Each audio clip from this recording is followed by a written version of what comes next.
Olá, bem-vindos ao nosso Boa Noite Investidor, terça-feira, dia 14 de maio, e dia de mercados em recuperação, exceto as bolsas da Ásia, que de madrugada fecharam em queda, mas as outras bolsas em alta, com Donald Trump protagonizando essa recuperação.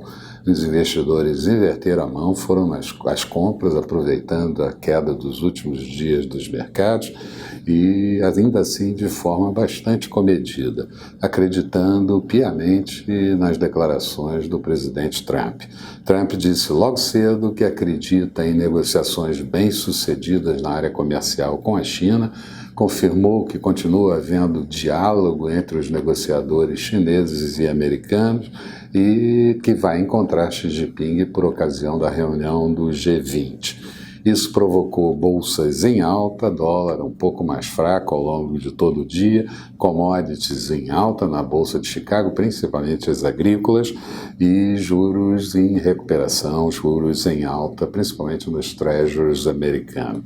Petróleo também melhorou depois da divulgação pela OPEP de dados de produção no mês de abril. Os países do cartel produziram 30,3 milhões de barris dia, semelhante ao que tinha sido produzido durante o mês de março.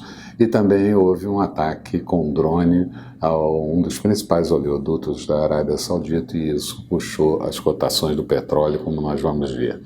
Aqui, o Copom, a ata do Copom veio em perfeita sintonia com o comunicado pós-reunião, mas mostrando as incertezas, explicitando as incertezas por parte dos membros com relação à performance da economia local e também global, a necessidade de se produzirem reformas estruturantes por aqui e principalmente a desaceleração econômica que ocorre do final de 2018 para esse início de 2019. O Copom parece aguardar o encaminhamento da reforma para tomar uma decisão sobre política monetária. Essa decisão provavelmente vem lá para o mês de outubro, com uma queda da taxa Selic. O IBGE também divulgou dados novamente ruins sobre a economia local, falando sobre o volume de serviços prestados no mês de março. Eles encolheram 0,7% e no comparativo com março do ano passado, 2,3% de queda. Nós ainda estamos 12,3% abaixo do pico do volume de serviços prestados em janeiro do ano de 2014.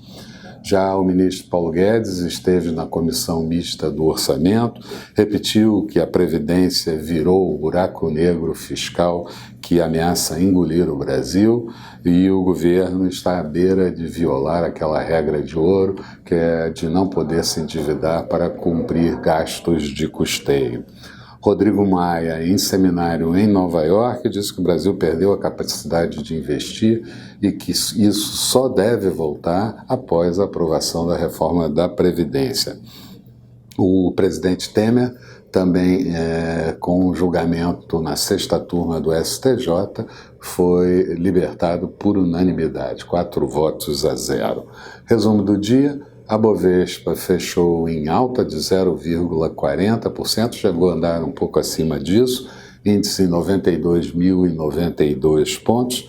Dow Jones com alta de 0,82%, também andou acima disso e no encerramento afrouxou um pouco. Nasdaq com alta de 1,14%. Petróleo WTI negociado em Nova York, barril cotado a $61,67, uma alta no final de 1,03%. Euro sendo negociado praticamente estável, mas em leve queda em relação ao dólar, a 1,121 da moeda americana, e notos americanos com taxa de juros em alta para 2,41% nos títulos de 10 anos. Por aqui, depósitos interfinanceiros em dia de queda da taxa de juros, dólar encerrando com leve queda de 0,07%, mas teve muita volatilidade ao longo do dia. Moeda americana cotada a R$ 3,98. Amanhã, dia de agenda cheia, principalmente nos Estados Unidos, Mas por aqui, logo cedo, vamos ter a divulgação do índice IBC-BR, uma prévia do PIB do mês de março e, por consequência, do primeiro trimestre, certamente não será boa, e o fluxo cambial da semana anterior, também divulgado pelo Banco Central. Nos Estados Unidos, vários indicadores, e eu cito a produção industrial, as vendas no varejo, o índice de atividade do Fed de Nova York, atividade industrial, fluxo de capital de e para os Estados Unidos e novas residências também do mês de abril. Mas isso é papo que a gente vai bater amanhã e vai analisar amanhã junto com vocês. Tenham todos uma boa noite e eu espero vocês amanhã bem cedo aqui com o nosso Bom Dia Investidor. Até lá então.